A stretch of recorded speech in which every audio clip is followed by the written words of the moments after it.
গভীর মনোযোগ। বুস্তান এলাকার মধ্যে আল্লাহর ওলি বায়েজিদ তিনি আল্লাহ আল্লাহ জিকির করতেন।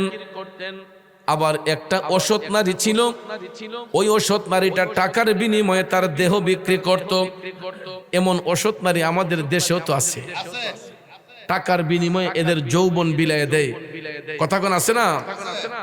যুবক পোলাপান যৌবনের উন্মাদনায় তাদের যৌবনের স্বাদ মিটানোর জন্য দেখবেন এই রকম কিছু অসৎ নারীদের প্রলোভনে পইরা টাকা পয়সা দিয়া তাদেরকে ভোগ বিলাসের পাত্র হিসেবে ব্যবহার করে। এই বুস্তান শহরের অসৎ নারীটা দেহ ব্যবসা করত। এলাকার পোলাপানের কাছ থেকে 2 দিনার 3 দিনার কইরা হাতায়া নিত। সন্ধ্যা হওয়ার টাইমেই অপরূপ সাজে সজ্জিত হইয়া বাড়ির সামনে হেলতো দুলতো। এলাকার যুবকগুলা যাইলেই 2 দিনার 3 দিনার করে দিলে ওই নারীর দেহটা তারা ভোগ করত। জোরে কন্যা নাউজুবিল্লাহ। তো যেই এলাকার মধ্যে কিছু খারাপ মানুষের বসতি হয়, দেখবেন এলাকার গ্রাম্য বিচারে সালিশি বৈঠকে অনেক সময় তাদেরকে উচ্ছেদ করে দেওয়া হয়। আছে না? খারাপ মানুষগুলোকে সমাজ থেকে বের করে দেওয়া হয়। যখন বুস্তান এলাকার মধ্যে এইরকম খারাপ কাজ, অসৎ কাজ যখন চলতেছে, তখন এলাকার যারা গণ্যমান্য ব্যক্তি ছিলেন, সাহেব সর্দার ছিলেন, তাদের তো একটা দায়িত্ব আছে। কথা কোন ঠিক না? এরা সালিশি বিচারে বসা অনেক চেষ্টা করেছিলেন ওই নারীটাকে ভালো করা যায় কিনা, কিন্তু অনেক চেষ্টার পরে এলাকার সাহেব সর্দার এরা ব্যর্থ হয়ে গেলেন। কারণ যুবকরা ওই নারীর পক্ষে, যুবকরা নারীর পক্ষে। আপনারা মনে রাখেন, যুব সমাজের শক্তি যেই দিকে বেশি থাকে ওই দিকে জোরও বেশি থাকে। কথা কোন ঠিক কিনা? যুবকরা ওই নারীর পক্ষে অনেক চেষ্টা করে মুরব্বীরা ব্যর্থ হয়ে গেলেন, সর্দাররা ব্যর্থ হয়ে গেলেন, নারীটাকে ভালো করা যায় না। তো সবাই তো এক সমান মেন্টালিটি না। কিছু কিছু সর্দারদের মধ্যে জ্ঞানী গুণী লোক যারা আছে, এরা কয় শোনো, আমাদের এলাকায় তো একজন বুজুর্গ মানুষ আছে, দেখেন ভালো লোকের কদর কেমনে দেয়। আমাদের এলাকায় তো একজন বুজুর্গ ব্যক্তি আছেন বায়েজিদ, উনি তো মা প্রেমিক সন্তান, উনি আল্লাহওয়ালা মানুষ, সারাক্ষণ মৌলা পাকের জিকির করে। চলো তো আমরা উনার কাছে গিয়া দেখি, কোনো পরামর্শ পাইনি। সুবহানাল্লাহ। ভালো মানুষের কাছে গেলে ভালো পরামর্শ পাওয়া যায়। এই জন্য মানুষে বলে যে মূর্খ জমের চেয়ে শিক্ষিত শত্রু বালা। শত্রু যদি শিক্ষিত হয় আপনার বিপদে ফেলাইতো না, কলমের মার দিব, হাতের মার দিত না। কথা কোন ঠিক না? বাজান আমার, বন্ধুরা আমার, জ্ঞানী লোকের কদর, ভালো মানুষের কদর সব জায়গার মধ্যেই থাকে। এলাকার সাহেব সর্দাররা সবাই বলে তাইলে চলো আমরা যাই বায়েজিদের কাছে, ওনার কাছে গেলে কোনো পরামর্শ পাওয়া যায় কিনা একটু দেখে আসি। সবাই মিলিয়া এরা রওনা হইয়া চলে গেলেন আল্লাহর ওলি বায়েজিদ বুস্তামির বাড়ির মধ্যে। আল্লাহর ওলি বায়েজিদ বুস্তামি মাগরিবের আজানটা শোনার সাথে সাথে তিনি ওই মহিলার ঘরের মধ্যে ঢুইকা দরজাটা বন্ধ করলেন। কি করলেন? ফুলাফানে কাম সারছে, ফিসাবে দরজা দিলাইছে। নাউজুবিল্লাহ কইতেন না? আরো জোরে কোন নাউজুবিল্লাহ।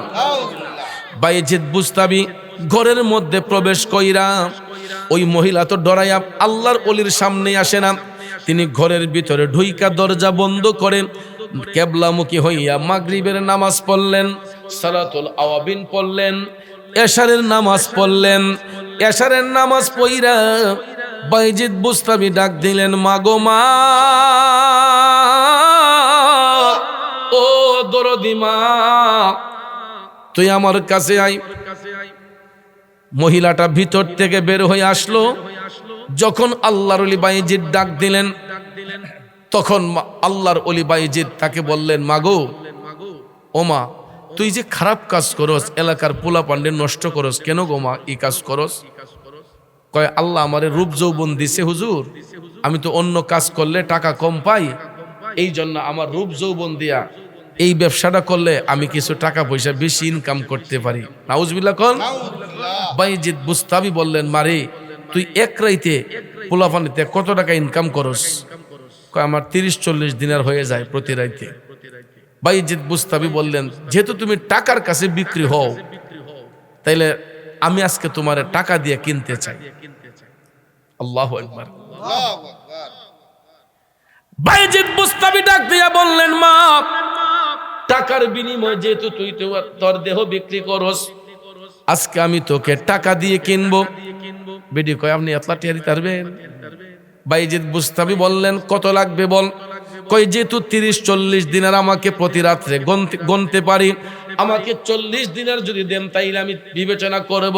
বাইজিদ বুস্তামি সঙ্গে সঙ্গে পকেটের মধ্যে হাত দিয়া 40টা দিনার ওই নারীর হাতের মধ্যে দিয়া বললেন, গনে দেখো এখানে কত। বিডি গন্যা গন্যা দেহে 40 দিনার কো মাগ গো, বুড়া বড় আমার কিনে লাইছে। বাইজিদ বুস্তামি বললেন, মা, টাকা কত? কয় 40 দিনার। তাইলে আজকে রাতের জন্য আমি তোমারে কিনলাম, তবে আমার 2টা শর্ত। কয়টা? 2টা। মাগো, আমার প্রথম শর্ত হইল, যেহেতু আমি আজকে তোমারে টাকা দিয়ে কিনছি, আমার প্রথম শর্ত হলো আজকের এই রাতে তোমার ঘরের মধ্যে অন্য কোনো পুরুষ ঢুকতে পারবে না। কি ঢুকতে পারবে না? যেহেতু আমি একলাই তোমার এতগুলা টাকা দিয়ে কিনতেছি, অন্য পুরুষ আজকে তোমার ঘরে ঢুকতে পারবে না। বেদি চিন্তা ভাবনা করে কয়, যাক, এক রাইতের ফের, কত রাত কত মন্দা জায়গা, এক রাইতের ফের রাজি হয়ে যায়। কয়, ঠিক আছে, আমি রাজি। দ্বিতীয়টা, বাইজিদ বুস্তামি বললেন, আজকের এই রাতে আমি তোমাকে যাহা বলবো তুমি তাই শুনতে হবে। কি করতে হবে?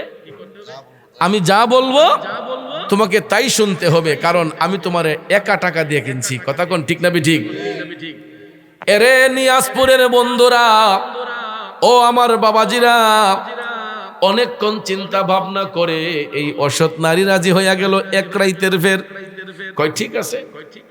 কয়, মুরব্বী মানুষ, ভাবছে তো দুর্বল, যে এবার আর কি করব, রাজি হয়ে যায় এক রাইতের জন্য। নাউজুবিল্লাহ কোন। কারণ তার হচ্ছে কুনিয়ত, আল্লাহর ওলির হচ্ছে সুনিয়ত। ঠিক কিনা? এশারের নামাজ পড়িরা বাইজিদ বুস্তামি ওই নারীকে টাকা দিলেন, দিয়ে বললেন, যাও তুমি ভিতরে, যখন প্রয়োজন হবে আমি ডাক দেব। আরো জোরে কন্যা।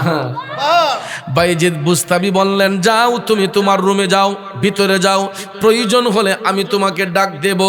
এইটা বলিয়া মহিলাকে ভিতরে পাঠাইয়া দিলেন। বাইজিদ বুস্তামি ওই নারীর ঘরের মধ্যেই সামনের রুমে বৈশা বাইজিদ দোয়া দুরুদ পড়তে পড়তে পড়তে রাত যখন 12টা ওভার হইয়া গেছে, বাইজিদ বুস্তামি তাহাজ্জুদের নামাজ নিয়ে ব্যস্ত। সুবহানাল্লাহ কোন। আমরা তো যারা আছি সবাই প্রতি রাত্রি তাহাজ্জুদ পড়ি। হ্যাঁ, পড়েননি আপনারা? সবাই এখানে তাহাজ্জুদ গুজার।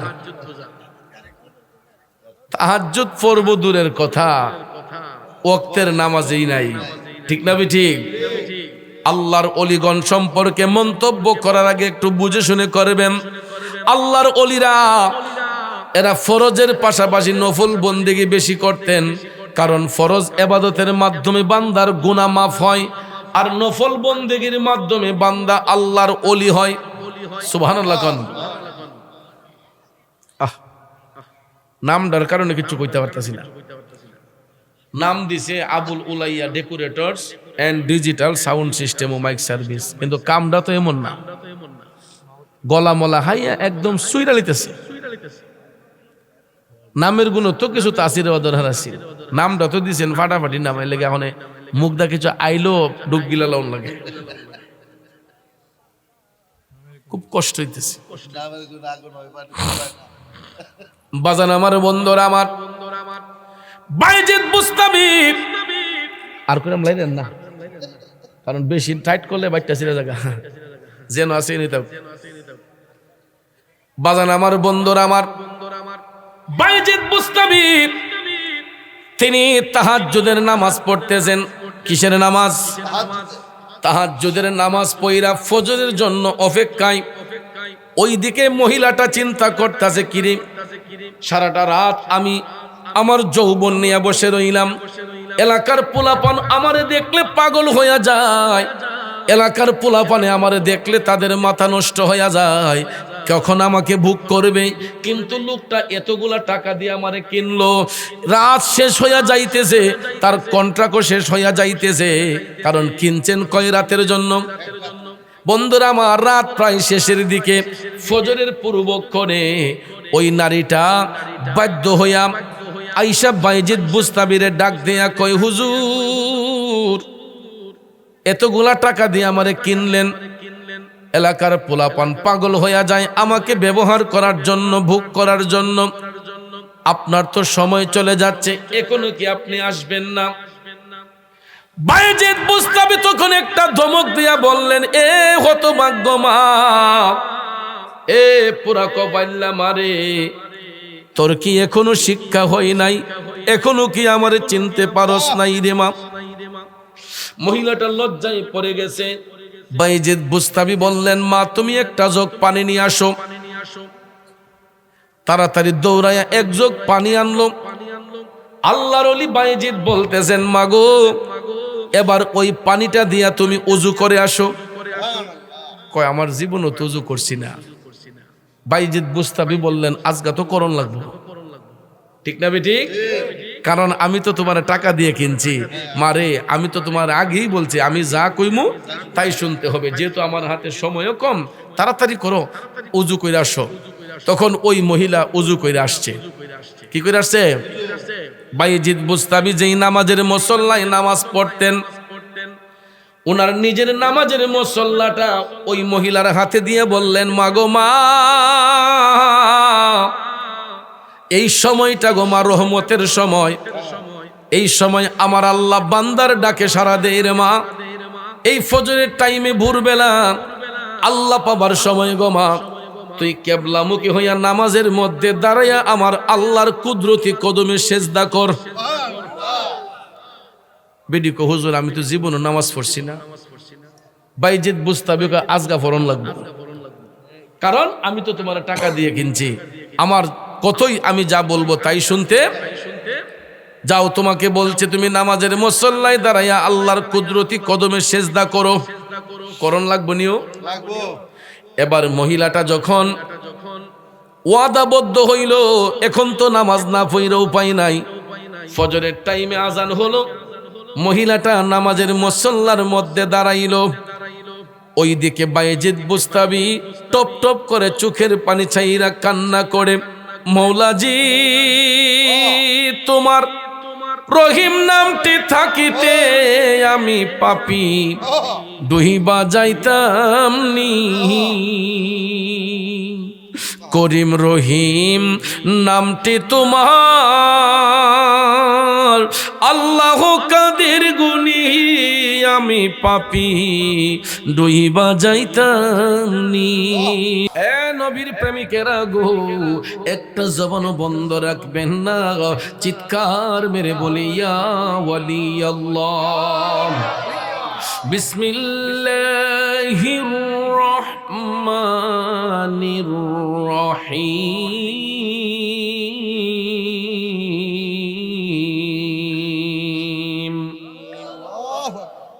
ফাযকুরুনি আযকুরকুম ওয়াশকুরুলি ওয়ালা তাকফুরুন।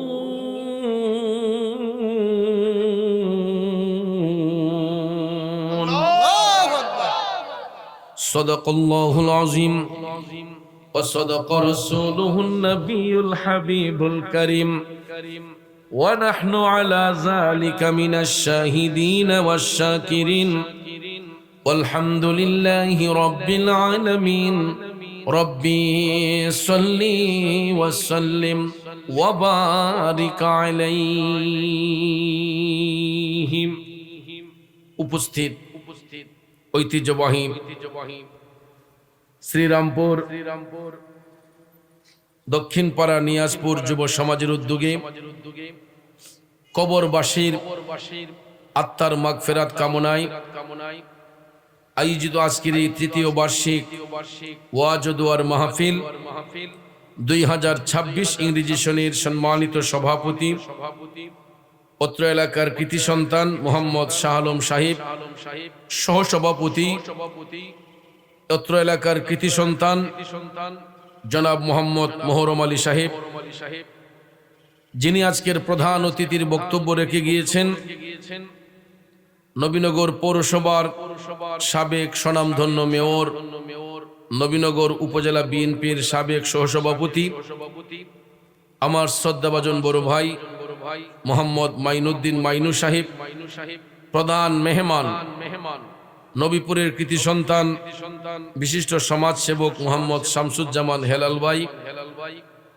আলোচনা করেছেন হাফেজ হজরত মাওলানা হুসাইন আহমেদ জুলহাস সাহেব।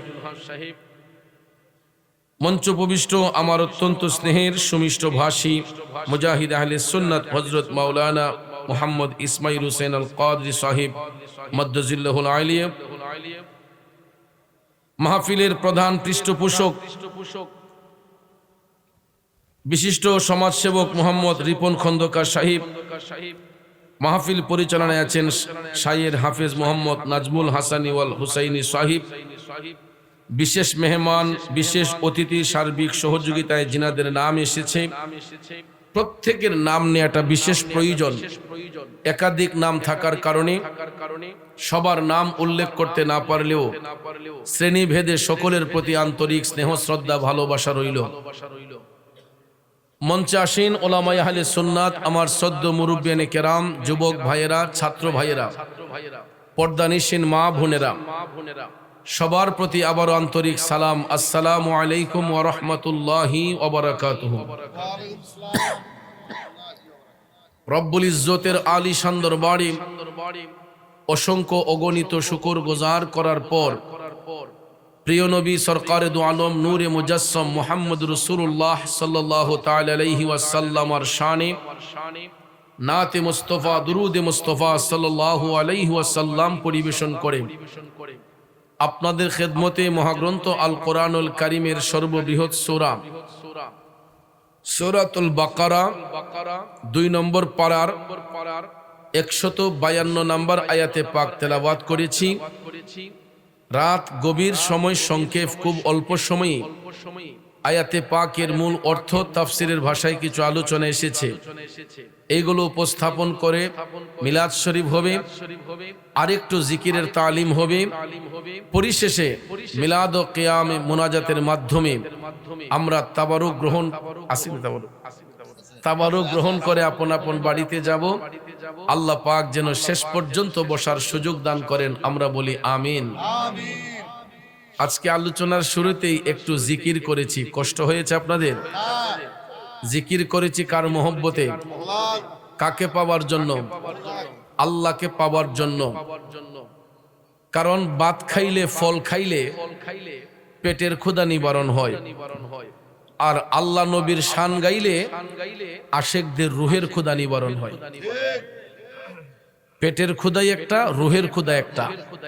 যারা আশেক, যারা প্রেমিক, যতক্ষণ তাদের রুহের খোরাক না জোগে এরা পেটের ক্ষুধায় সন্তুষ্ট হয় না। কথা বলেন ঠিক কিনা? এই জন্য আমি দেখেছি দীর্ঘদিন যাবত আবুল ওলাইয়া সেই খানকা শরীফে প্রতিনিয়ত যখন এই রাস্তা দিয়ে চলি, আমি প্রায়ই দেখি সাপ্তাহিক মাহফিল, মাসিক মাহফিলে এই এলাকার নবী প্রেমিক, অলি প্রেমিক ভাই বাবাজিরা, মা বোনরা, তারা দ্বীনি আলোচনা শোনার জন্য, ইমান আকীদাকে মজবুত করার জন্য এই দরবার শরীফের খানকা শরীফে গিয়ে তারা তালিম নেন। কথা কোন ঠিক না?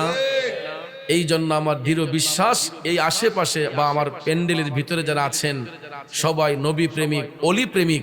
এই জন্য আমরা সবাই মোটামুটি খাবার দাবার খেয়ে পেটের ক্ষুধা নিবারণ করে আসছি, কিন্তু রুহের ক্ষুধাটা হয় নাই বিদায় শুরুতেই একটু রুহের খোরাক দিলাম। কষ্ট হয়েছে আপনাদের?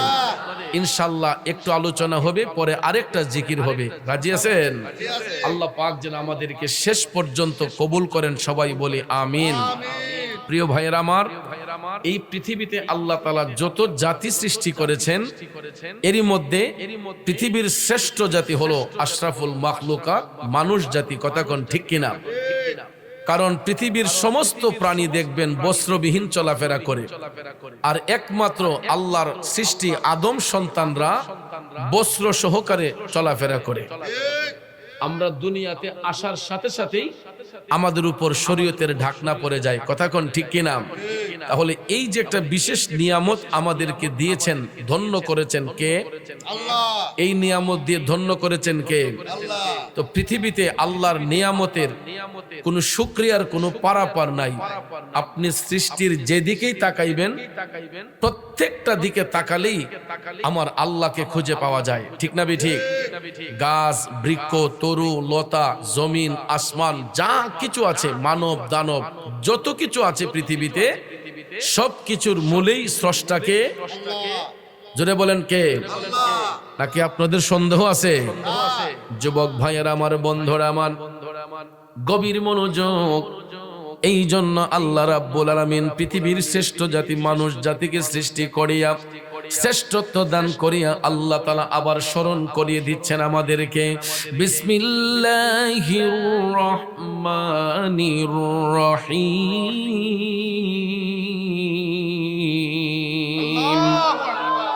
ফাযকুরুনি আযকুরকুম ওয়াশকুরু লি ওয়ালা তাকফুরুন। জোরে বলুন ঘোষণাকার। আল্লাহ রাব্বুল আলামিন বলতেছে, হে দুনিয়ার মানুষেরা, তোমরা আমি আল্লাহকে স্মরণ করো, তোমরা আমি আল্লাহর নিয়ামতকে স্মরণ করো, তাইলে আমি তোমাদেরকে স্মরণে রাখিব। ওয়াশকুরুলি ওয়ালা তাকফুরুন, তোমরা কখনো আমার কাছ থেকে অকৃতজ্ঞ হইও না। যদি আমি মওলার নিয়ামতকে স্মরণ করো, তাইলে আমি তোমাদেরকে স্মরণে রাখিব। আমার নিয়ামতের শুকরিয়া আদায় করলে আমি তোমাদেরকে স্মরণে রাখিব। এটা হলো আয়াতে পাকের সরল তরজমা। বাজান, এই আয়াতে পাকের তাফসির করতে যাইয়া জগৎ বিখ্যাত তাফসির রুহুল বয়ান প্রমাণ করেছে, পৃথিবীর জমিনে আল্লাহ রাব্বুল আলামিন আমাকে আপনাকে অসংখ্য অগণিত নিয়ামত দান করেছেন। প্রত্যেকটা নিয়ামতের দিকে তাকাইলেই মহান মালিকের স্মরণ হইয়া যায়। রাস্তা দিয়ে চলাফেরা করতেছি, বলুন এই জমিন কার? আল্লাহ। জমিন কার? গাছ, বৃক্ষ, তরুলতা দেখতেছি, এইগুলার মালিক কে? আমরা অনেক সময় নিজে মালিকানা দাবি করে ফেলি যে এই গাছগুলা আমার, এই গাছগুলা আমি লাগিয়েছি। যদিও আমার আপনার দ্বারা বৃক্ষের চারা রোপণ হইয়া থাকে, এই জমিন কার? আল্লাহ। আমরা যে পরিচর্যা করলাম, শিকড়টা যে গজাইল, কার জমিনে? জোরে বলেন কার জমিনে? এরপরে ভাইয়ার আমার, আমরা গাছের গোড়ার মধ্যে পানি ঢালি, গাছটা মোটা তাজা হয়। আপনারা বলুন মোটা তাজা করার মালিককে? যদিও আমি আপনি পরিশ্রম করি, পরিচর্যা করি, কিন্তু রক্ষা করেছেন আল্লাহ, ঠিক কিনা বলেন? রক্ষা করেছেন আল্লাহ। কিন্তু ভাইয়ার আমার, বন্ধুরা আমার, এইরকম বহু নিয়ামত পাওয়ার পরে আমরা দেখবেন সন্তুষ্ট অর্জন করে আল্লাহর শুকরিয়া আদায় করে, কিন্তু পৃথিবীর সর্বশ্রেষ্ঠ নিয়ামত কোন জিনিসটা, এটা আমরা অনেকেই উপলব্ধি করতে পারি না। আল্লাহ তাআলা এই পৃথিবীতে যত নিয়ামত আমাকে আপনাকে দান করেছেন, এর মধ্যে সর্বোত্তম সর্বশ্রেষ্ঠ নিয়ামত হলেন নবী মুহাম্মদুর রাসূলুল্লাহ সাল্লাল্লাহু আলাইহি ওয়াসাল্লাম, ঠিক না ঠিক? এই জন্য আমিও ধম গুনাহগারে লিখেছিলাম, শ্রেষ্ঠ নিয়ামতের মাঝে শ্রেষ্ঠ নবী মুহাম্মদ, শ্রেষ্ঠ নিয়ামতের মাঝে শ্রেষ্ঠ নবী মুহাম্মদ, কুল কায়নাতেরই মাঝে মোদের নবী রহমত, কুল কায়নাতেরই মাঝে মোদের নবী রহমত, ঠিক কিনা বলেন? আমরা এমন একজন নবীর উম্মত, উনি শুধু দুনিয়ার জন্য সর্বোচ্চ নিয়ামত নয়, উনি কবরে নিয়ামত, হাসরে নিয়ামত, ফুলসিরাতে নিয়ামত, অর্থাৎ আল্লাহর সৃষ্টি জগতে যতটা জগৎ সমূহ রয়েছে, প্রত্যেকটা জগতের জন্য আমার নবী রহমত, আল্লাহর দেওয়া নিয়ামত, কথা কোন ঠিক কিনা? বন্ধুরা আমার, বাবাজিরা, ওই আদম সন্তানগুলোর দামি হওয়ার পিছনে সবচেয়ে বড় কারণ হলো মায়ের নবী, দয়ার নবীর শুভাগমন। যদি নবী পৃথিবীতে শুভাগমন না করতেন, করতেন, আজকে আমরা এই ইজ্জত সম্মান অর্জন করতে পারতাম না।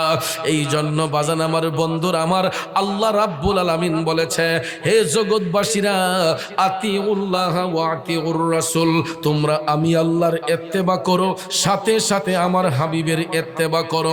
শিখাইছেন কে? অর্থাৎ আল্লাহর আনুগত্যের পাশাপাশি আল্লাহ বলছেন রাসূলের আনুগত্য করা। অপর এক আয়াতে পাকে আল্লাহ তাআলা বলেছেন, ওয়া মান ইউতি'র রাসূল ফাকাদ আতাআল্লাহ।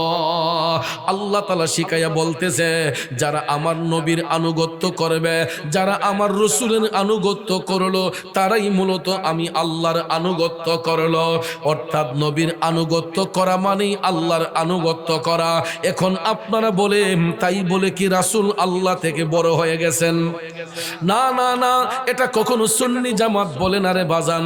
কারণ আমার আল্লাহ হচ্ছেন খালেক, আমার রাসূল হচ্ছেন মখলুক। ঠিক না বেঠিক? আল্লাহ হচ্ছেন স্রষ্টা, আমার নবী হচ্ছেন সৃষ্টি। সৃষ্টি কখনো স্রষ্টার ঊর্ধ্বে হয় না, তবে আমার নবী সেই সৃষ্টি যেই সৃষ্টির সঙ্গে পৃথিবীর অন্য কোনো সৃষ্টির তুলনা হয় না, হতে পারে না। এই জন্য অধম গুনাহগারে গিয়েছিলাম, সৃষ্টির সেরা হাবিবে খুদা শাহে মদিনা, যার প্রেমেতে পাগল আমরা তিনি মদিনা, যার প্রেমেতে পাগল আমরা তিনি মদিনা। ঠিক কিনা বলেন বন্ধু? আমার আল্লাহ বলেছেন, যারা আমার রাসূলের আনুগত্য করলো, তারাই আমি আল্লাহর আনুগত্য করলো। এই বলে রাসূল আল্লাহ থেকে বড় না। নবীর আনুগত্যটা কেন করতে হয়? কারণ আল্লাহ চিনার মাধ্যম হলেন রাহমাতাল লিল আলামিন। ঠিক কিনা কোন? যদি নবী না আসতেন, রাসূল যদি না আসতেন, আমরা কি আল্লাহর পরিচয় পাইতাম? জোরে কোন আল্লাহ চিনতাম? আল্লাহ চিনার মাধ্যম হলেন নবী মুহাম্মদুর রাসূলুল্লাহ সাল্লাল্লাহু আলাইহি ওয়াসাল্লাম।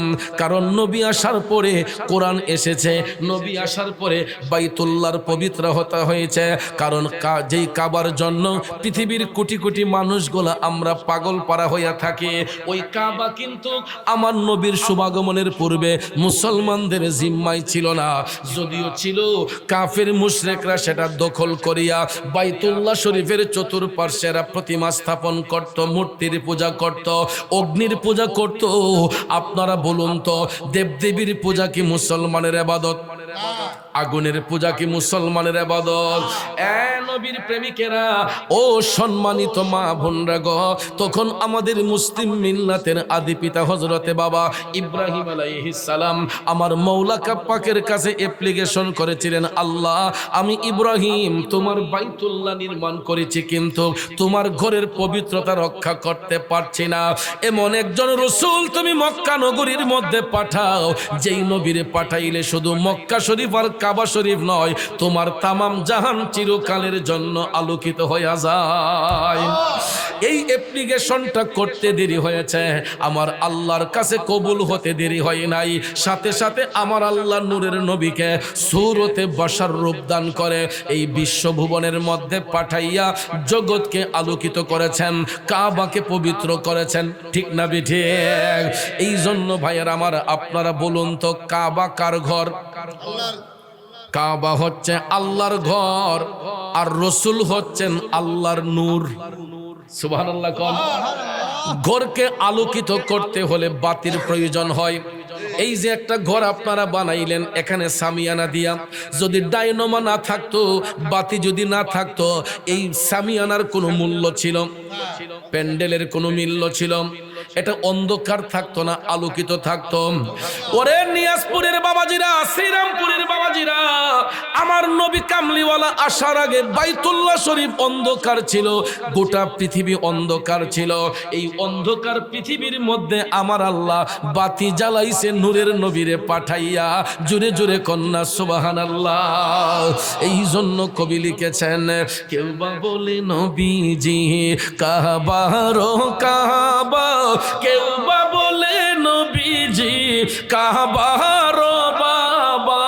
ঠিক না বেঠিক? আরে কেউ বা বলে নবীজি কাবারো কাবা, কেউ বা বলে নবী। আমার মৌলা পাকের পরিচয় পাইলাম, আমরা পৃথিবীর শ্রেষ্ঠ জাতিরূপে স্বীকৃতি পাইলাম, আমরা উম্মত হিসেবে দামি উম্মত গ্রহণিত গ্যারান্টি পাইলাম, ঠিক না বেঠে? কারণ পৃথিবীতে যত নবী রাসূল আছেন অসম্মানিত নয়, এমনিতে হলো আমরা পৃথিবীর শ্রেষ্ঠ জাতি, মানুষ জাতি। দ্বিতীয়ত হচ্ছে আমরা হলাম পৃথিবীর শ্রেষ্ঠ নবীর শ্রেষ্ঠ উম্মত। তাইলে বাজান, যেই শ্রেষ্ঠ নবীর শ্রেষ্ঠ উম্মত বলে আমরা স্বীকৃতি পাইলাম, ওই নবীর প্রশংসায় মাতোয়ারা হওয়া দরকার আছে না নাই? এই জন্য কবি কয়, নবী নবী কইরা আমার মরণ যেন হয় গো, নবী নবী কইরা আমার মরণ যেন হয়।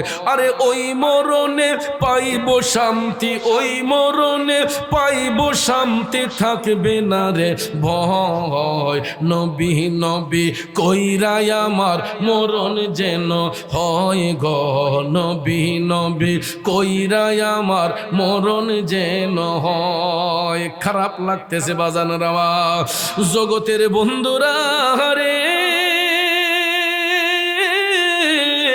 ও মুরব্বী বাবা জিরা গো, আমার সম্মানিত মা বোনরা যারা শুনছেন, যারা বান্দার মধ্য থেকে আল্লাহর বন্ধু হয়, এরা নবীর গোলামির মাধ্যমে হয়, এরা নবী নবী কইয়া কান্দা আমার মৌলার সন্তুষ্টি পাইছে।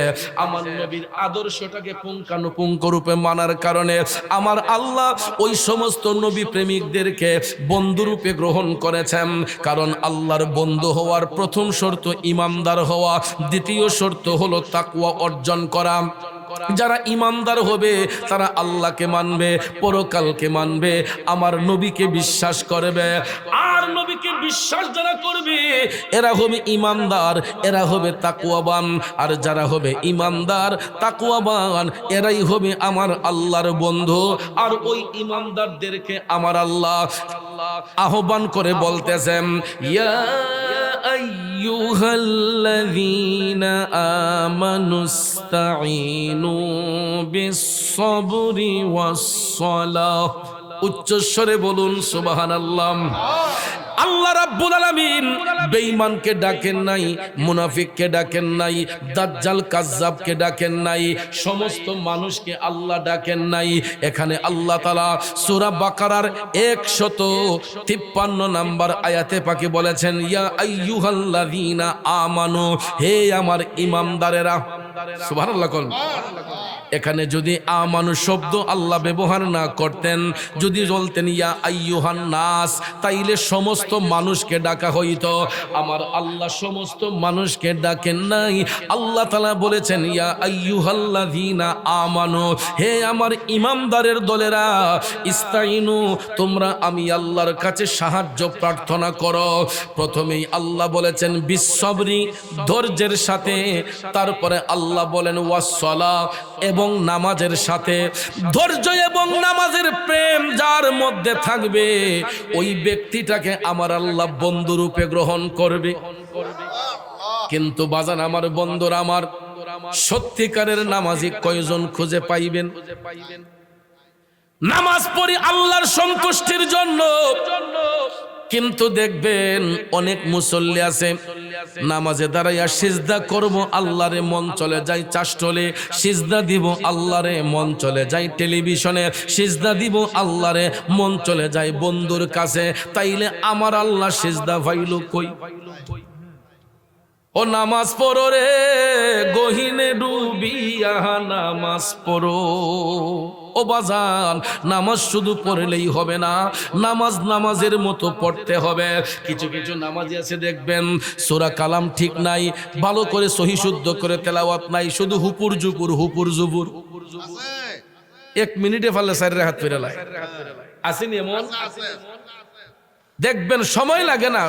আবার নামাজও পড়তেছে, কিছু কিছু রেডিমেড মুসল্লি আছে দেখবেন তারা নি ফালায় কেউ জায়গা ইরো চিন্তা করতেছে, সুবের বইটা ভাই আছে না নাই? এটা নামাজ না, এটা ধোঁকাবাজি। নামাজ নামাজের মতো পড়তে হবে।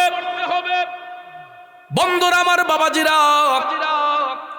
ঐতিহাসিক বদরের যুদ্ধ যখন সংগঠিত হয়েছিল, এই বদরের যুদ্ধে অংশগ্রহণ করেছিলেন আমার নবীর প্রিয় সাহাবী, যিনি হচ্ছেন বেলায়েতের বাদশা, যার কাছ থেকে বেলায়েতের আগমন হয় মুশকিল কুশা শেরে খোদা মাওলায় আলী কাররামুল্লাহু ওয়াজহাহু। সুবহানাল্লাহ কোন বন্ধুরে, বদরের যুদ্ধে ৩১৩ জন সাহাবীর মধ্যে মৌলা আলী ছিলেন অন্যতম একজন। তরবারি হাতের মধ্যে ছিল, এই তরবারির নাম হচ্ছে জুলফিকার। আমার রাসূল বলেছেন লা ফাতা ইল্লা আলী লা সাইফ ইল্লা জুলফিকার শাহে মর্দা শেরি আজদা সাইয়্যিদুল কওনাইন ওয়ার। চিৎকার মেরে বলুন না আল্লাহু আকবার। বন্ধু, এটা আমি চৌধুরীর মুখের কথা নয়, আপনার মুখের কথা নয়। আমার রাসূল বলেছেন লা ফাতা ইল্লা আলী, আমার আলীর মতো যেমন কোন জওয়ান নাই। লা সাইফা ইল্লা, সুবহানাল্লাহ কোন লা ফাতা ইল্লা আলী লা সাইফ ইল্লা জুলফিকার। রাসূল বলেছেন আমার আলীর মতো যেমন কোন জওয়ান নাই, জুলফিকারের মতো এমন কোন তরবারিও নাই। পৃথিবীর জমিনে ইসলামের যতটা জিহাদ হয়েছে, যুদ্ধ হয়েছে, এই জুলফিকার হাতের মধ্যে যার থেকেছে, ওই যুদ্ধে আমার আল্লাহ তাআলা জয় লাভ দান করেছে।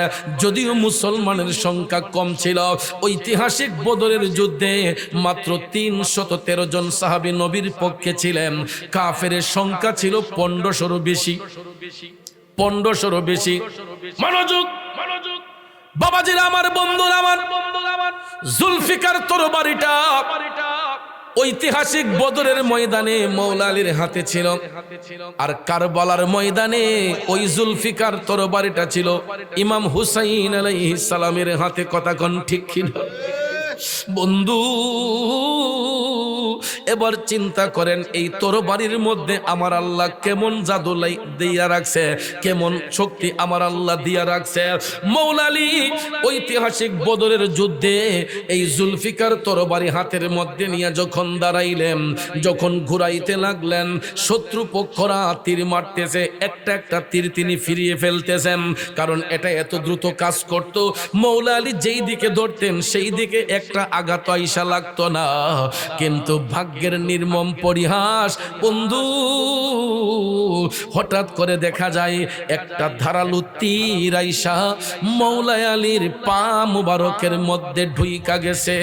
রক্ত মুবারক ফিচকে দিয়ে যখন বের হইয়া গেছে গো, মৌলা আলী টপ টপ করে চোখের পানি ছেড়ে কান্না করতেছেন ব্যথার যন্ত্রণায়। কারণ বাজান, আপনারা দেখেন সাধারণত তীরের মাথা কিন্তু থাকে ত্রিভুজের মতন, এটা ঢুকতে গেলে সহজে ঢুকে যায়, বের করতে হইলে অপারেশন লাগে। টেটা চিনেন না? এক কাটিয়া যেটারে বলা হয়, তীরের মতো দেখবেন মাথাটা থাকে। অনেক সময় গ্রামের মধ্যে অনেক ঝগড়াঝাটি হইলে আমরা লক্ষ্য করেছি এই টেটাগুলা মারে। হসপিটালে গেলে দেখা যায় অনেক সময় এগুলার উপর দিকে কাইটা নিয়ে আসছে, অপারেশন ছাড়া এটা খোলা সম্ভব হয় না। ঢুকতে গেলে সহজে ঢুকে, বের হইতে গেলে অপারেশন লাগে। আমার আল্লাহ বলছেন, হে আমার ইমানদারের দলেরা, তোমরা আমার কাছে সাহায্য চাও বিসবরি, ধৈর্যের সাথে, ওয়াসসালা এবং নামাজের সাথে। এই আয়াতটাকে মৌলা আলী কেমন শ্রদ্ধা করছেন দেখেন। তীর যখন পায়ের মধ্যে ঢুইকা গেছে, ফিচকি দিয়া রক্ত মুবারক ঝরঝর করে বের হইয়া টপ টপ করে পড়তেছে। মৌলা আলী ব্যথার যন্ত্রণায় ছটফট ছটফট করতেছেন। অন্যান্য সাহাবায়ে কেরাম সবাই চাইলেন ওই তীরটা টান দিয়া খোলার জন্য। হযরত আলী বললেন, না না না, এই মুহূর্তে যদি তোমরা আমার পায়ের তীরটা খোলো, আমার দুর্ঘটনা ঘটে যেতে পারে, আমার প্রচন্ড ব্যথা অনুভব হচ্ছে। সহপাঠীরা ডাক দিয়া কয়, ও মৌলা আলী, তীর যদি আপনার পা থেকে খোলা না হয় আপনার ব্যথা তো বন্ধ হবে না, ঠিক না বেটি? তীর যদি খোলা না হয় আপনার ব্যথা বন্ধ হবে না। তখন হযরত আলী পরামর্শ দিলেন, তাইলে তোমরা একটা কাজ করবা, আমি আলী যখন নামাজের মধ্যে দাঁড়াইয়া আমার মৌলা পাকের দিদারে যাব। নামাজে দাঁড়াইলে দিদার হয় কার সাথে? আর আমাদের দিদার হয় মোবাইলের সাথে, আমাদের দিদার হয় শাসটলে, আমাদের দিদার হয় বন্ধুর সাথে। যদিও কিছু কিছু রেডিমেড মুসল্লি আছে, কথা কোন ঠিক না? এটি তো বাপ দেখান না মুসল্লি, মানুষের ডরে সমাজের ডরে গিয়া মসজিদ খার হয়, কথা কোন ঠিক না? মাওলা আলী বলতেছেন, স্বাভাবিকভাবে যদি আমার পায়ের তীরটা খুলো, আমার যেই কোনো দুর্ঘটনা ঘটতে পারে, আমি সহ্য করতে পারবো না। তোমরা একটা কাজ করবা, একটা সুযোগে আমার পায়ের তীরটা খোলার চেষ্টা করবা। যদি আমি আলী নামাজের মধ্যে দাঁড়াই আমার মৌলা পাকের দিদারে যাই, ওই মুহূর্তে তোমরা আমার পায়ের তীরটা খুলতে পারো। বন্ধু, আমার আপনার পায়ের মধ্যে টেটার ঘাই লাগলে এটা ইনজেকশন দিয়া অচেতন কইরা, জায়গাটারে অচেতন কইরা অপারেশনের মাধ্যমে তীরটা খোলা হয়। এই জন্য আমরা অনেক সময় অপারেশন হওয়ার সময় ইনজেকশনের পাওয়ারে ব্যথার পরিমাণটা আমরা বুঝতে পারি না। কিন্তু হযরত আলী কোনো মেডিসিন দেন নাই, কোনো ইনজেকশন দেন নাই। কারণ ইমানদার যারা, যারা মুমিন, যারা মুত্তাকি, তাদের সবচেয়ে বড় মেডিসিন হলো আমার আল্লাহ পাকের সন্তুষ্টি, আল্লাহর ভয় এবং নবীর মহব্বত, ঠিক কিনা বলেন? হযরত আলী তিনি আমার মৌলা পাকের দিদারে যখন নামাজের মাধ্যমে দাঁড়াইয়া গেলেন, তিনি যখন নামাজের মধ্যে দাঁড়াইয়া পবিত্র কোরআনে পাকের আয়াত তেলাওয়াত কইরা আমার মৌলার সঙ্গে যখন কথোপকথন করতেছেন, এমন সময় সহপাঠীরা পায়ের তীরটা যখন টান দিয়া খুলল রে, হযরত আলী উফ শব্দটা পর্যন্ত ব্যবহার করলেন না। চিল্লায়া বলুন না সুবহানাল্লাহ। এখন চিন্তা করেন, নামাজ কারে কই? আমি আপনি যদি নামাজের মধ্যে দাঁড়াই, একটা পিপিলিকা কামড় দিলে, ছোট্ট মশা কামড় দিলে আমরা নামাজ ভাঙ্গা গে মশাটারে তারাই, ঠিক না ঠিক? অথচ হযরত আলী নামাজের মধ্যে দাঁড়াইলেন, পায়ের তীরটা খোলার সময় যখন টান দেওয়া হলো, তিনি উফ শব্দটা পর্যন্ত ব্যবহার করলেন না। তার মানে বোঝা যায়, নামাজি ব্যক্তি যখন নামাজের মধ্যে দণ্ডায়মান হয়, মৌলা পাকের দিদারে যখন চলে যায়, দুনিয়ার কোনো চিন্তা ভাবনা, দুনিয়ার কোনো লোভ লালসা, দুনিয়ার কোনো খেয়াল তাদের মধ্যে থাকে না। কে আমার জন্য অপেক্ষা করবে, কে আমার জন্য বসে থাকবে, এই জিনিসটা মুমিন ব্যক্তিরা কখনো চিন্তা করে না। ওই মুমিন ব্যক্তিরা আল্লাহর সন্তুষ্টির জন্য এরা যখন সিজদা অবনত হয়, তখন তারা মৌলার কুদরতি কদমের মধ্যে সুপর্দ হইয়া যায়, ঠিক না বেঠে? এই জন্য বাজান, নামাজ শুধু পড়লেই হবে না, নামাজ পড়তে হবে ধৈর্যের সাথে, সবরের সাথে। ধৈর্য এবং সবর যার মধ্যে থাকবে, আমার আল্লাহ বলেন, ইন্নাল্লাহা মা'আস সাবিরিন,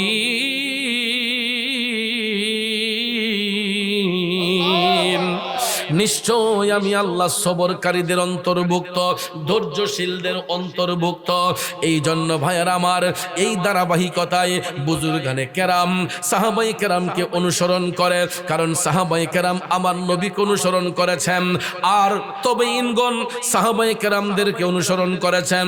এইরকম ভাবে স্টেপ বাই স্টেপ তবেঈন, তবে তাবেঈন, আইম্মায়ে মুজতাহিদিন, খুলাফায়ে রাশিদিন, ওলি আব্দাল, গাউস, কুতুব, অদ্যাবধি পর্যন্ত যারা হচ্ছেন, তারা দেখবেন নবীও নবীর প্রশংসার মাধ্যমে, নবীর জিকিরের মাধ্যমে মৌলার সন্তুষ্টির দিকে নিয়ে যায়, ঠিক কিনা কোন? তাইলে বাজান আমার বন্ধুরা আমার, নবীর গোলামি করলে খুশি হন কে? আল্লাহ। এই যে আপনারা সাতরোজাবুল উলাইয়া দরবার শরীফের মধ্যে যান, এখানে গেলে কি কোরআন সুন্নাহর শিক্ষা দেওয়া হয় কি হয় না? নবীর প্রেমের শিক্ষা দেওয়া হয় কি হয় না? বন্ধু, এই জন্য আমরা আল্লাহর ওলিদেরকে ভালোবাসি, আর আল্লাহর ওলিরা আমার আপনার শত্রু যদিও হয়, এরা আল্লাহর বন্ধু। আমার আপনার কাছে পছন্দ যদি নাও হয়, যাদেরকে বান্দা থেকে বন্ধু রূপে গ্রহণ করে নেওয়া হয়েছে, এদের হেফাজত করেন আমার আল্লাহ, ঠিক কিনা বলেন? এই জন্য বাজান আমার বন্ধুরা আমার, একটা লোকের কারণে একটা এলাকা সম্মানিত হয়, আবার একটা লোকের কারণে একটা এলাকা দুর্নামী হয়। ঠিক কিনা বলেন? একটা এলাকারে সম্মানিত করার জন্য একটা লোকই যথেষ্ট, আবার একটা এলাকারে কলঙ্কিত করার জন্য একটা লোক যথেষ্ট। সব লাগে না, ঠিক না? ঠিক।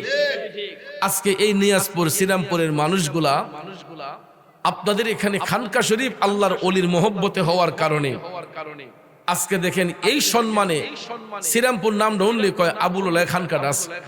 কথা কোন ঠিক না? ঠিক। আপনি যখন পরিচয় দিবেন নিয়াজপুরের ভাই অন্যজনকে পরিচয় দিবেন যে শ্রীরামপুর গিয়া ওই আবুল ওলায় খানকার সামনে গেলে কইব যে আমার বাড়িটা কোনটা। কথা কোন ঠিক না? ঠিক। তাহলে দেখেন এই জায়গাটা একটা অবহেলিত জায়গা ছিল, একটা অজপাড়া জায়গা ছিল।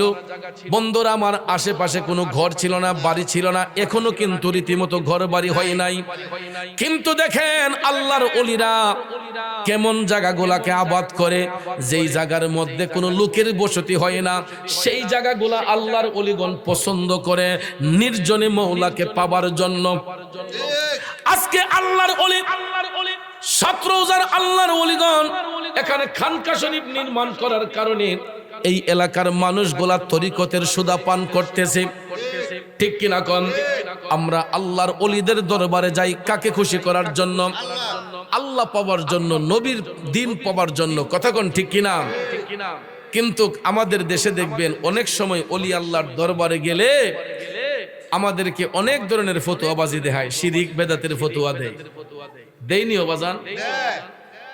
আমরা শরীরের মধ্যে যখন রোগ বেমার হয়, চিকিৎসা নেওয়ার জন্য ডাক্তারের কাছে যাই না? দৌড়টা মেরে দিই গাড়ি ডেলে ডাক্তারের কাছে যান। আপনারা বলেন ডাক্তার সাহেবের বাবার ক্ষমতা আছে রোগী ভালো করার? ভালো করবেন কে? ডাক্তার সাহেব হইছেন উসিলা মাত্র। ঠিক না? ঠিক। এরপরও তো ডাক্তার সাহেব রোগীর গ্যারান্টি দেয় না। একটা সিজার অপারেশন হইল, নরমাল একটা সিজার অপারেশন হইল, দেখবেন ডাক্তার সাহেবের পেডের মধ্যে সাইন লইয়ালায়। অভিভাবকদের পক্ষ থেকে কি করে? সাইন নেয় যে যদি অপারেশনের মাধ্যমে রোগী মারা যায় আমরা হসপিটাল কর্তৃপক্ষ দায়ী না। কথা কোন ঠিক কিনা? তার মানে বোঝা গেল ডাক্তার সাহেব রোগীর গ্যারান্টি দিতে পারে না রোগী বাঁচবে না মরবে। এরপরেও আমরা রোগ বেমার হলে ডাক্তার সাহেবের কাছে যাই ওসিলার জন্য। ডাক্তার সাহেব চিকিৎসা দেন, মেডিসিন দেন, এটা ব্যবহার করলে আমরা আরোগ্য লাভ করব। কিন্তু বাজান, যেই মেডিসিন গুলা বানানো হয় এইগুলা তো আল্লাহর সৃষ্টি থেকে বানানো হয়, গাছগাছরা থেকে, বিভিন্ন জীবজন্তু থেকে। মেডিসিন যে যারা বানায় তাদেরকে জিজ্ঞেস করে দেখবেন, গ্যাস্ট্রিকের বড়ি যে খান, নাফা বড়ি যে খান, হিস্টাসিন যে খান, এগুলা কি দিয়া বানায় একটু ডাক্তার সাহেবের জিজ্ঞেন, ফার্মাসিস্টের জিজ্ঞেন, যারা ওষুধ তৈরি করে। যেইগুলা থেকে বানায় এইগুলো আল্লাহর সৃষ্টি। বন্ধুরা আমার, বাবাজিরা, ডাক্তার সাহেব ওসিলা মাত্র, কিন্তু আল্লাহর ওলিদের দরবারের মধ্যে গেলে শিরিক বেদাতের ফতোয়া আসে। কারণ বিজ্ঞান রিসার্চ করে একজন ডাক্তার সাহেব বিজ্ঞানিক চিকিৎসা করেন, আর কোরআন সুন্নাহ রিসার্চ কইরা একজন আল্লাহর ওলিরা আধ্যাত্মিক চিকিৎসা করে। কথা কোন ঠিক না? ঠিক। ডাক্তার সাহেবরা বিজ্ঞান রিসার্চ করে এরা ডাক্তার হয়েছেন, তারা চিকিৎসা সেবা প্রদান করছেন, মেডিসিনের আবিষ্কারক হয়েছেন। আর কোরআন সুন্নাহকে রিসার্চ করে আল্লাহর ওলিগণ আল্লাহর বান্দাদেরকে সৎ পথে পরিচালিত করেন। কথা কোন ঠিক না? ঠিক। এই জন্য বাজান আমরা ওলিদের কাছে যাই। আপনারা বলেন ডাক্তার সাহেবের কাছে পুরুষ রোগী শুধু যায় নাকি মহিলারাও যায়? হ্যাঁ, পুরুষের চাইতে বেশি যায় নারীরা। কথা কয় না? হাসপাতালে গিয়ে দেখবেন পুরুষ রোগীর চাইতে নারীদের রোগীর সংখ্যা বেশি। কারণ এটা আল্লাহ তাআলারই দান। পুরুষদেরকে আল্লাহ এত কঠিন রোগ বেমারে আক্রান্ত করে না, আমার মা বোনদেরকে যেরকম ভাবে আক্রান্ত করে। কারণ পুরুষকে আমার আল্লাহ একভাবে সৃষ্টি করেছেন, নারীদেরকে আল্লাহ আরেকভাবে সৃষ্টি করেছেন। কথা কোন ঠিক না? ঠিক। কারণ ভাইয়ার আমার, বন্ধুর আমার, মা হাওয়ারও আল্লাহ বানাইছে বাবা আদমের বাম পাজরের হাড্ডি থেকে, কথা কোন ঠিক না? একটা হাড্ডি থেকে মা হাওয়ার আল্লাহ সৃষ্টি করছেন। তো ঠিক তদ্রুপ ভাবে আমার আল্লাহ রাব্বুল আলামিন পুরুষদের শক্তি বাড়িয়ে দিয়েছে, নারীদের শক্তি একটু পুরুষের চেয়ে কম থাকে, ঠিক কিনা বলেন? পুরুষ তো পুরুষই, নারী জাত নারী জাতি। এরপর ভাইয়েরা আমার, আপনারা লক্ষ্য করে দেখবেন পুরুষ ভাইরা যেরকম ভাবে স্বাধীনভাবে চলে, আমার মা বোনরা কিন্তু এইরকম স্বাধীনতা চলতে পারে না, যেই কারণে এরা অনেক সময় রোগ ব্যাধিতে আক্রান্ত হয়ে যায়। একটু দুরূদ শরীফ পড়ুন। আল্লাহুম্মা সাল্লি আলা সাইয়্যিদিনা মুহাম্মাদ, আল্লাহুম্মা সাল্লি। অপারেটর কোথায় আপনি দেখেন, আমাদের মাহফিলের বিদ্যুৎ চলে গেছে। মাহাদনা বিয়ানা মাওলানা মুহাম্মদ নবিয়ানা মাওলানা। বাবাজিরা আমার, বন্ধুরা আমার, আমি যেই কথাটা আপনাদেরকে বোঝাতে চাচ্ছি, আল্লাহর ওলিগণ আমার মৌলা পাকের জিকির করে, নবীর উপর দুরূদ শরীফ পড়ে, তারা আল্লাহর বন্ধু হয়। কোরআন সুন্নাহ রিসার্চ করে তারা আল্লাহর ওলি হয়। এই জন্য আমরা ওলি আল্লাহদেরকে ভালোবাসি। একজন আল্লাহর ওলির কাছে পুরুষ যেমন যায় চিকিৎসা নেওয়ার জন্য, আমার পর্দানিসীন মা বোনরা অনেক সময় যায় চিকিৎসা নেওয়ার জন্য। ওলি আল্লাহর দরবারে জ্ঞান শিক্ষার জন্য পুরুষও যাইতে পারে, নারীও যেতে পারে, কিন্তু নারী পুরুষের মাঝখানে শরীয়তের একটা দেয়াল থাকতে হবে, ঠিক না ঠিক? কারণ নারীদের স্থান থাকবে আলাদা এবং পর্দার ভিতরে পুরুষদের স্থান থাকবে আলাদা, কথা কোন ঠিক কিনা? কারণ হাদিসে কুদসিতে বলা হয়েছে, তালাবুল ইলমি ফরিদাতুন আলা কুল্লু মুসলিমিন ওয়াল মুসলিমাত, জ্ঞান অর্জন করা প্রত্যেকটা মুসলমান নরনারীর জন্য ফরজে আইন। পুরুষের বেলায় যেমন, নারীর বেলায়ও তেমন জ্ঞান শিক্ষা নেওয়া। এই জন্য ভাইয়ার আমার, আমাদের দেশের মধ্যে কিছু কিছু অসাধু মানুষ আছে, কিছু কিছু বিয়াদব মানুষ আছে, দেখবেন আল্লাহর ওলিদের কাছে মা বোনরা যদি পর্দা সহকারেও যায়, এরা মন্তব্য করে ওলিদের উপর তহমত দেয়। তো বসরা এলাকার মধ্যে, বুস্তান এলাকার মধ্যে একজন আল্লাহর ওলি ছিলেন, ওনার নাম হচ্ছে হযরতে বাইজিদ। তিনি বুস্তান শহরে জন্মগ্রহণ করার কারণে ওনাকে সবাই বলা হয় বাইজিদ বুস্তামি। ওনার একটা আস্তানা আছে চট্টগ্রামে, ঠিক না ঠিক? এটা কিন্তু ওনার মাজার শরীফ নয়, ওনার আস্তানা শরীফ, কথা কোন ঠিক না ঠিক? উনি বুস্তান শহরে জন্মগ্রহণ করেছিলেন, কিন্তু তিনি আরেফ বান্দা হিসেবে এক এক সময় এক এক জায়গায় বিচরণ করতেন। আল্লাহর ওলিরা মরানা জিন্দা। বাইজিদ বুস্তামি বুস্তান শহরের মধ্যে তিনি জন্মগ্রহণ করেছিলেন। তিনি মা প্রেমিক একজন সন্তান ছিলেন, মাকে অধিক ভালোবাসতেন। এ বন্ধু, বুস্তান শহরের মধ্যে আল্লাহর ওলি বাইজিদ আল্লাহ আল্লাহ জিকির করতেন। পাশাপাশি ওই বুস্তান এলাকার মধ্যে একটা অসৎ নারী ছিল, একটা অসৎ নারী ছিল। ওই নারীটা তার রূপ যৌবনের দিকে আকৃষ্ট কইরা পোলাপানের কাছ থেকে টাকা পয়সা নিত। নাউজুবিল্লাহ কোন। যেখানে ভালো লোকের বসতি হয়, সেখানে কিছু খারাপ লোকের আনাগোনা হয়, কথা কোন ঠিক কিনা? আর ভালো মন্দ যদি একসাথে না থাকে, তাইলে জাস্টিফাই করা যায় না কোনটা ভালো কোনটা খারাপ, ঠিক না ঠিক? কম্পেয়ার করার জন্য অনেক সময় দেখবেন সৎ লোকের পাশেও কিছু অসৎ লোক থাকে। গভীর মনোযোগ। বুস্তান এলাকার মধ্যে আল্লাহর ওলি বাইজিদ তিনি আল্লাহ আল্লাহ জিকির করতেন। আবার একটা অসৎ নারী ছিল, ওই অসৎ নারীটা টাকার বিনিময়ে তার দেহ বিক্রি করত। এমন অসৎ নারী আমাদের দেশেও তো আছে, টাকার বিনিময়ে এদের যৌবন বিলায় দেয়, কথা কোন আছে না? যুবক পোলাপান যৌবনের উন্মাদনায়, তাদের যৌবনের স্বাদ মেটানোর জন্য দেখবেন এই রকম কিছু অসৎ নারীদের প্রলোভনে পইরা টাকা পয়সা দিয়া তাদেরকে ভোগ বিলাসের পাত্র হিসেবে ব্যবহার করে। এই বুস্তান শহরের অসৎ নারীটা দেহ ব্যবসা করত, এলাকার পোলাপানের কাছ থেকে 2 দিনার 3 দিনার কইরা হাতাইয়া নিত। সন্ধ্যা হওয়ার টাইমেই অপরূপ সাজে সজ্জিত হইয়া বাড়ির সামনে হেলতো দুলতো। এলাকার যুবকগুলা যাইলেই 2 দিনার 3 দিনার করে দিলে ওই নারীর দেহটা তারা ভোগ করত। জোরে কন্যা উজুবিল্লাহ। তো যেই এলাকার মধ্যে কিছু খারাপ মানুষের বসতি হয়, দেখবেন এলাকার গ্রাম্য বিচারে সালিশি বৈঠকে অনেক সময় তাদেরকে উচ্ছেদ করে দেওয়া হয়, আছে না? খারাপ মানুষগুলোকে সমাজ থেকে বের করে দেওয়া হয়। যখন বুস্তান এলাকার মধ্যে এইরকম খারাপ কাজ, অসৎ কাজ যখন চলতেছে, তখন এলাকার যারা গণ্যমান্য ব্যক্তি ছিলেন, সাহেব সর্দার ছিলেন, তাদের তো একটা দায়িত্ব আছে, কথাগণ ঠিক না?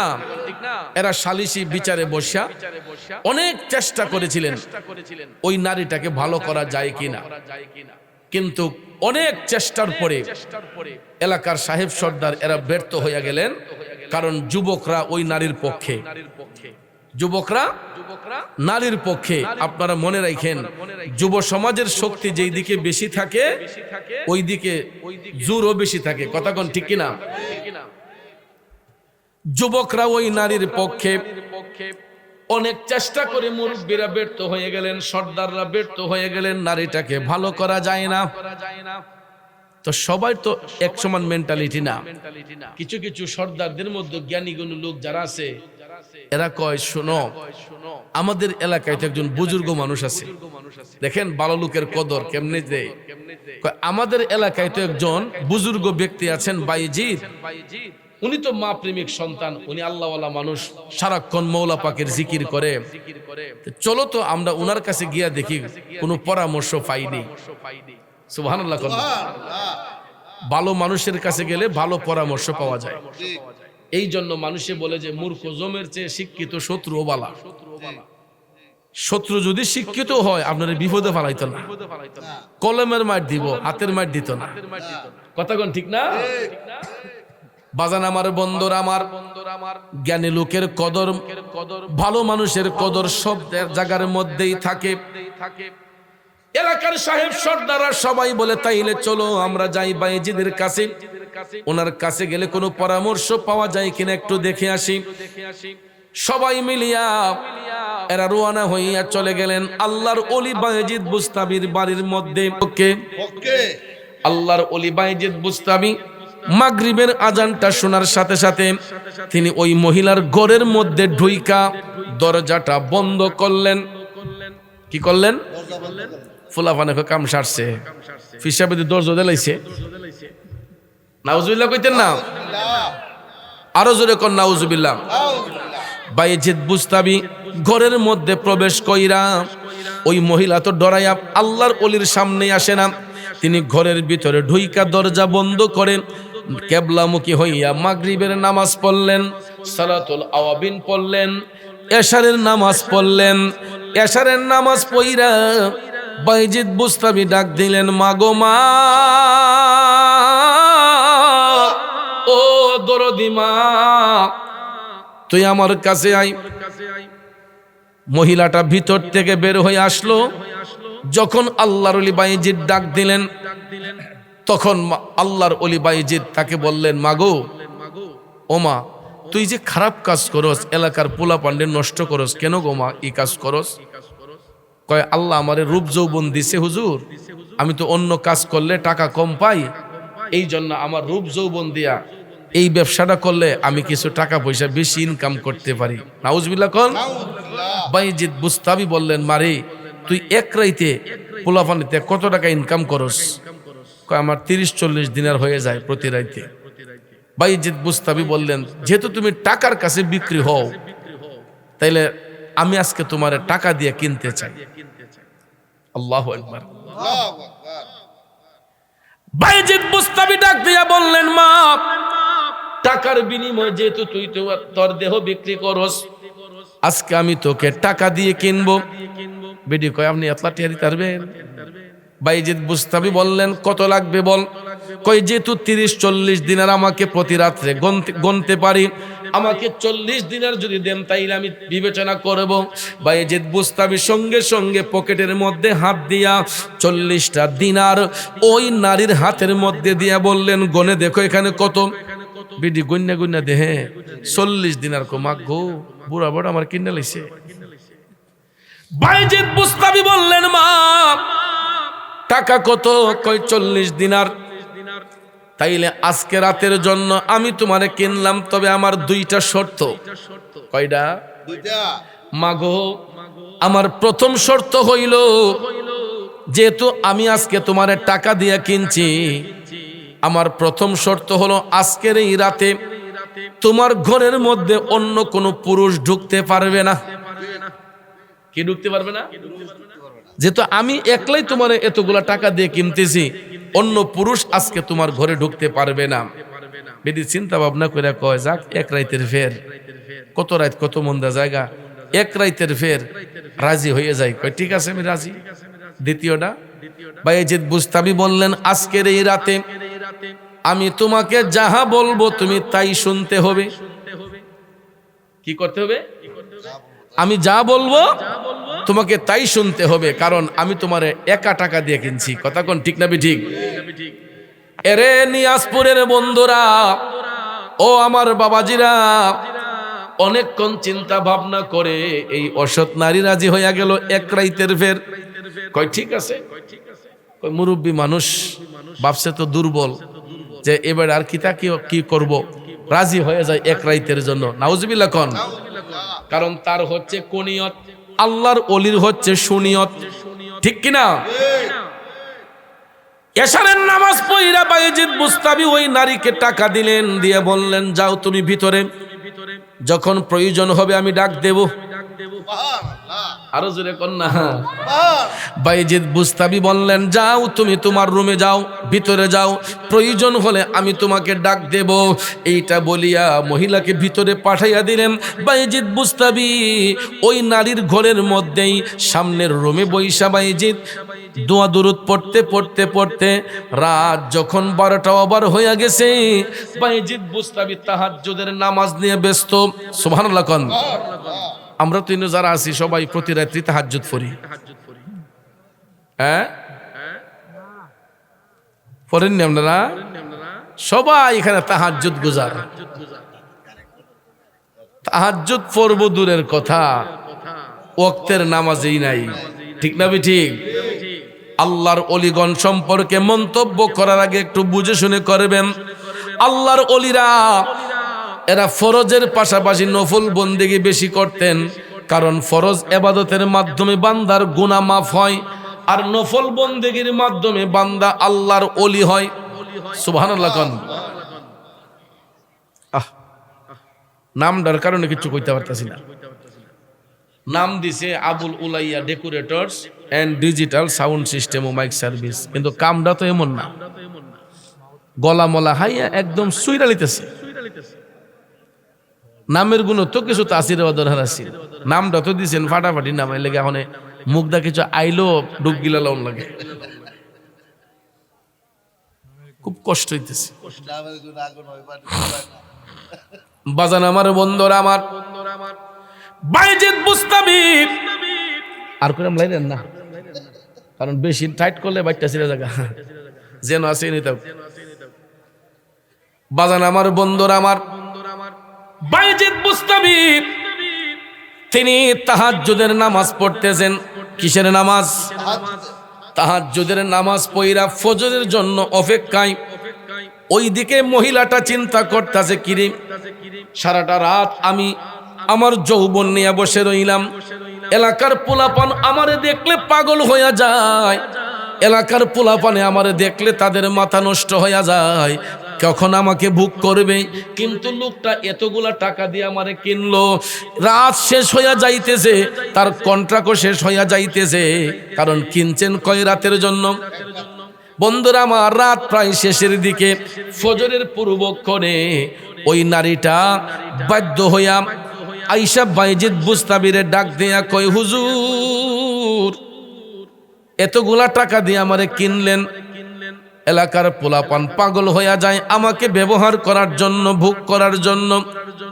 আপনার তো সময় চলে যাচ্ছে, এখনো কি আপনি আসবেন না? বায়েজিদ বুস্তামি তখন একটা ধমক দিয়া বললেন, এ হতভাগ্য মা, এ পুরা কপাল্লা মারে, তোর কি এখনো শিক্ষা হয় নাই? এখনো কি আমারে চিনতে পারস নাই রে মা? মহিলাটা লজ্জায় পড়ে গেছে। বায়েজিদ বুস্তামি বললেন, মা তুমি একটা জগ পানি নিয়ে আসো। তাড়াতাড়ি দৌড়াইয়া এক জগ পানি আনলো। আল্লাহর ওলি বায়েজিদ বলতেছেন, মাগো এবার ওই পানিটা দিয়া তুমি ওযু করে আসো। কয় আমার জীবনও তো ওযু করছি না। বায়েজিদ বুস্তামি বললেন, আজকে তো করণ লাগবে, ঠিক না বেঠিক? কারণ আমি তো তোমার টাকা দিয়ে কিনছি মারে, আমি তো তোমার আগেই বলছি আমি যা কইমু তাই শুনতে হবে, যেহেতু আমার হাতে সময়ও কম, তাড়াতাড়ি করো, ওযু কইরা আসো। তখন ওই মহিলা ওযু কইরা আসছে। কি কইরা আসছে? বায়েজিদ বুস্তামি যেই নামাজের মুসল্লায় নামাজ পড়তেন, ওনার নিজের নামাজের মুসল্লাটা ওই মহিলার হাতে দিয়ে বললেন, মাগো মা, এই সময়টা গো মা রহমতের সময়, এই সময় আমার আল্লাহ বান্দার ডাকে সাড়া দেয় রে মা। এই ফজরের টাইমে ভোরবেলা আল্লাহ পাবার সময় গো মা, তুই কেবলামুখী হইয়া নামাজের মধ্যে দাঁড়াইয়া আমার আল্লাহর কুদরতি কদমে সেজদা কর। বেডি কো হুজুর আমি তো জীবনে নামাজ পড়ছি না। বায়েজিদ বুস্তামি কয় আজগা ফরন লাগবে, কারণ আমি তো তোমার টাকা দিয়ে কিনছি, আমার কতই আমি যা বলবো তাই শুনতে। যাও, তোমাকে বলছে তুমি নামাজের মুসল্লায় দাঁড়াইয়া আল্লাহর কুদরতি কদমে সেজদা করো। করণ লাগবে নিও। এবার মহিলাটা যখন ওয়াদাবদ্ধ হইল, এখন তো নামাজ না পড়িলে উপায় নাই, ফজরের টাইমে আজান হলো, মহিলাটা নামাজের মুসল্লার মধ্যে দাঁড়াইল। ওইদিকে বায়েজিদ বুস্তামি টপ টপ করে চোখের পানি ছাইরা কান্না করে, মৌলাজি তোমার রহিম নামটি থাকিতে আমি পাপী ডুহিবা যাইতাম নি, করিম রহিম নামটি তোমার আল্লাহ কাদের গুনি আমি পাপী ডুইবা যাইতাম নি। মৌলাজি তোমার রহিম নামটি থাকিতে আমি পাপী ডুইবা যাইতাম নি। বায়েজিদ বুস্তামি টপ টপ করে চোখের পানি সাইরা কান্দা আমার আল্লাহরে ডাক দেয়া কয়, আল্লাহ আমি বায়েজিদ তোমার কাছে ফরিয়াদ জানাই, আল্লাহ গো আমি বায়েজিদ এই ঘরের দরজা বন্ধ করেছি, তুমি তোমার বান্দের মনের দরজা খুলিয়া দাও। আল্লাহ আমি ঘরের দরজা বন্ধ করছি, এলাকার পোলাপানগুলা দেখছে। ও মাবুদ, ওই মহিলাটা যদি আজকের পর থেকে এই সমাজে কোনো খারাপ কাজ করে, এলাকার সমস্ত মানুষরা তোমার বায়েজিদের উপর থুতু নিক্ষেপ করবে। আল্লাহ আমি বায়েজিদ যে এই ঘরের মধ্যে ঢুকেছি, এলাকার পোলাপান সবগুলা চতুর্দিকে বেষ্টন দিয়া রাখছে, এরা আমার উপর থুতু নিক্ষেপ করবে।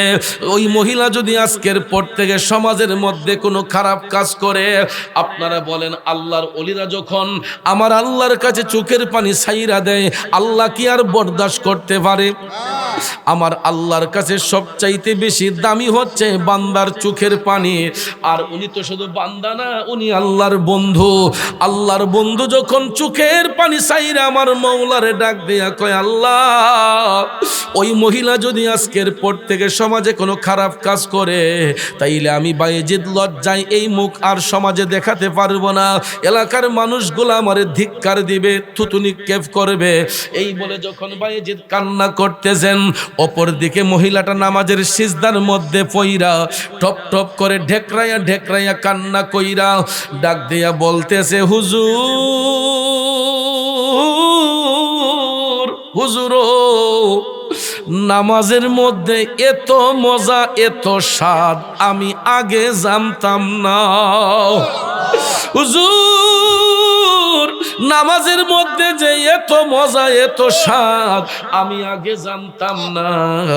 ও হুজুর, আমি আপনার কদমে পইরা বলতেছি, আজকের পর থেকে জিন্দেগিতে আর কোনোদিন নামাজ ছাড়ব না।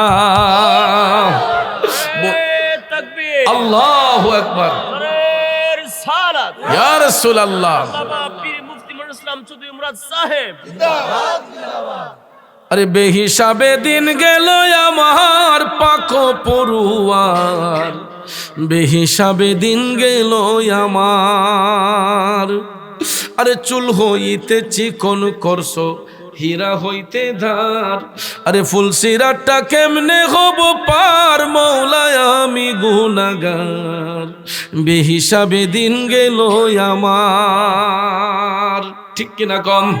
এ বন্ধু, ওই ভদ্র মহিলা ডাক দিয়া কই, হুজুর হেলায় হেলায় দিনগুলা কাটাইছি, বুঝতে পারি নাই নামাজের মধ্যে এত মজা এত স্বাদ আগে জানতাম না। হুজুর, আমি ওয়াদা করতেছি আজকের পর থেকে জিন্দেগিতে আর কোনোদিন নামাজ ছাড়ব না।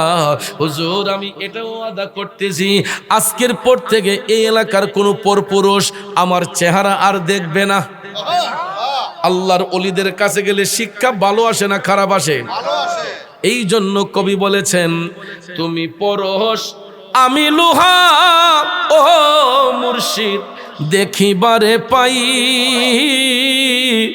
তুমি পরশ আমি লোহা, ও দয়াল দেখিবারে পাই। ওরে পরশের কিরণে লোহা স্বর্ণ দেও বানাই গো মুর্শিদ, এই ভিক্ষা চাই তোমার প্রেমাগুনে আমায় পইরা করো সাই। বন্ধুরে, ওই নারীটা ডাক দিয়া কই, হুজুর আমি আজকের পর থেকে আর কোনোদিন খারাপ কাজ করব না, আমার চেহারা কোনো পরপুরুষকে দেখাইব না, এরপর থেকে আমি একটা ওয়াক্ত নামাজও কাজা করব না। সুবহানাল্লাহ কোন? এরপরে আল্লাহর ওলি বাইজিদ বুস্তামি তাকে তওবা পড়ালেন, তওবা করাইয়া বললেন, মা আজকের পর থেকে আর কোনোদিন এই অশ্লীল কাজে যেও না। আপনারা বলেন আল্লাহর ওলিদের চরিত্র ভালো না খারাপ? কিন্তু এই দেশের কিছু খন্নাস বিয়াদবরা মনে করে ওলি আল্লাহর কাছে মা বোনরা যদি পর্দা সহকারেও যায় মনে করে যে কোনো খারাপ নিয়তে মনে গেছে। আরে খন্নাস, ডাক্তারের কাছে রুগী গেলে যদি কোনো অসুবিধা না হয়, তাইলে আল্লাহর ওলিদের কাছে পর্দা সহকারে আমার মা বোনরা গেলে তোদের আপত্তি কোথায়? কারণ একটা কলেজ ভার্সিটি অনেক প্রতিষ্ঠানের মধ্যে স্টুডেন্টের মধ্যে পুরুষও আছে মেয়েও আছে, আছে না?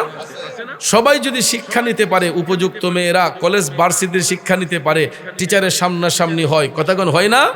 ওইখানে কোনো ফতোয়া আসে না। আর আল্লাহর ওলিদের কাছে, বুজুর্গ ব্যক্তিদের কাছে আসলে কোনো চিকিৎসার জন্য এখানে ফতোয়ার কোনো অভাব নাই।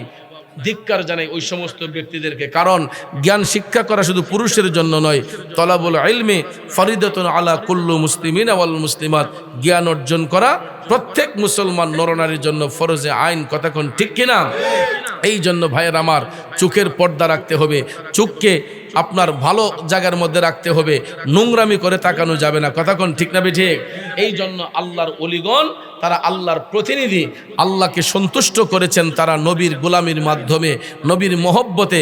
এই জন্য পৃথিবীর শ্রেষ্ঠ নিয়ামত তারা অর্জন করার পরে আল্লাহর বাকি প্রত্যেকটা নিয়ামতের শুকরিয়া আদায় করিয়া আল্লাহর বন্ধুগণ আল্লাহর ওলি হয়েছেন, আল্লাহর বান্দারা আল্লাহর ওলি হয়েছেন। তাইলে বলুন, আমরা আল্লাহর ওলি হতে চাই কি চাই না? জোরে বলেন, চাই কি চাই না? যদি চেয়ে থাকি, নামাজ পড়া না না পড়া? নামাজ পড়বেন মানুষের দেখাইবার জন্য, আল্লাহর খুশির জন্য? নামাজ পড়ব আল্লাহকে খুশি করার জন্য, কোনো ব্যক্তিকে খুশি করার জন্য আমরা ইবাদত করব না। আমাদের ইবাদতের মূল মকসুদ হবে একমাত্র আল্লাহ পাকের সন্তুষ্টির জন্য। ঠিক কিনা বলেন?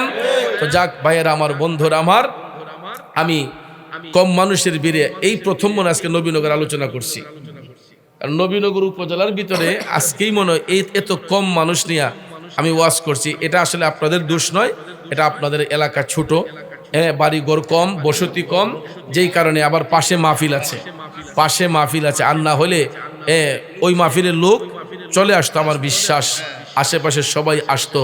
কারণ এই পশ্চিম এলাকায় এমন কোনো গ্রাম নাই, মহল্লা নাই আমি পাগলা গেছি না। ঠিক না বেটি? খালি মনে নিয়াজপুরটাই বাদ আছিল এই আশেপাশের ভিতরে, আজগা ইডও কভার হয়ে গেছে, ইড আজগা কভার হয়ে গেছে। তো যাক, জি আলহামদুলিল্লাহ। তো বাবাজিরা আমার, বন্ধুরা আমার, আমরা যে আগে প্রথম জিকিরটা করেছি সুন্দর করে, আমি দেখলাম যে প্রত্যেকটা মানুষের মধ্যে একটা ঢেউ উঠে গেছে, প্রত্যেকটা মানুষের মধ্যে একটা ঢেউ উঠে গেছে। তো আমরা আরেকটা এশকের ঢেউয়ে আমরা আরেকটা মৌলা পাকের জিকির করব, ঠিক আছে? তো যাক আলহামদুলিল্লাহ, আপনাদেরকে একটা সুসংবাদ দিচ্ছি, আহলে সুন্নাত ওয়াল জামাতের আকীদার উপর প্রতিষ্ঠিত নূরে মুজাসসম হজ কাফেলা, হজ ও উমরার বুকিং চলতেছে। অভিজ্ঞ মুআল্লিম দ্বারা হজ ও উমরা সম্পূর্ণ করানো হয়। এখানে পরিচালক হচ্ছেন ইঞ্জিনিয়ার মেহেদী হাসান আশিকি। এই যে আমাদের মেহেদী হাসান আশিকি, এটা তার সাথে যোগাযোগ করলে আপনারা নিরিবিলি মার্কেট, নবীনগর, ব্রাহ্মণবাড়িয়া। অফিস হচ্ছে নিরিবিলি মার্কেট, নবীনগর, ব্রাহ্মণবাড়িয়া। নবীনগর নিরিবিলি মার্কেটে তাদের অফিস। নূরে মুজাসসম, এটা একমাত্র সুন্নিয়তের একটা নির্ভরযোগ্য প্রতিষ্ঠান। নূরে মুজাসসম হজ কাফেলা, হজ ও উমরার বুকিং চলতেছে। আমরা অনেকেই যাইতে ইচ্ছুক থাকি, কিন্তু দক্ষ মুআল্লিম পাই না, সুন্নি আকীদার লোক পাই না। তো বদ আকীদার মুআল্লিমদের সাথে গেলে আমাদেরকে অনেক জায়গায় জিয়ারা করায় না, অনেক জায়গায় নেয় না, কিন্তু সুন্নি মুআল্লিমদের সাথে গেলে যেই জিনিসগুলো আমাদের অজানা, এইগুলো আমরা জানা সম্ভব হয়। কারণ সুন্নিরা তো নবীর দেওয়ানা, ঠিক না ঠিক? সুন্নিরা নবীর দেওয়ানা। এই জন্য ভাইয়ের আমার, বন্ধুরা আমার, আমরা সকলে আহলে সুন্নাত ওয়াল জামাতের আকীদার উপর প্রতিষ্ঠিত থেকে বাকি দিনগুলো অতিবাহিত করব। যাক আলহামদুলিল্লাহ, উপস্থিতি যেমনই হয়েছেন, আমার মা বোনরা বাড়িতে অবস্থান আছেন, ঠিক না ঠিক? আল্লাহ পাক যেন সকলকে কবুল করে, সবাই বলেন আমিন। ফেরেশতों की सलामी देने वाले फौज परती थी सैयदा हजरत माँ आमिना, सुनते थे तो आवाज़ आती